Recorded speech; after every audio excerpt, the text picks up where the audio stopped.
Arch Linux versus Ubuntu versus Mint. Best Linux distro for you.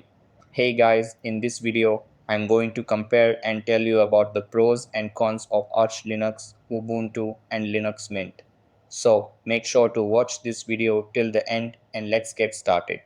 Let's start by talking about Arch Linux. Arch is known for its simplicity and flexibility. It follows a rolling release model, meaning you always get the latest software updates. Arch gives users full control over what's installed and how the system is configured. It's highly customizable and great for advanced users. However, it has a steep learning curve and installation requires a lot of manual setup, which may not be ideal for beginners. Now let's talk about Ubuntu. Ubuntu is widely used and known for its ease of use.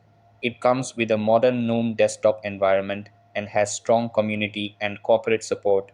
It offers long-term support releases and is great for users who want stability.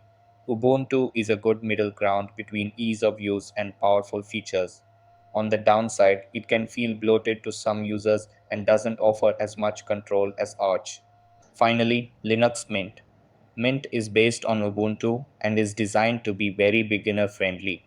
It uses the Cinnamon desktop by default, which feels familiar to Windows users. Mint comes with multimedia codecs pre-installed, so it works out of the box. It's lightweight and stable, but it might not have the newest software versions as quickly as Arch or even Ubuntu. So that's basically the main differences are between Obsidian and GoodNotes, which will help you in choosing the right one for you. So that's all for this video.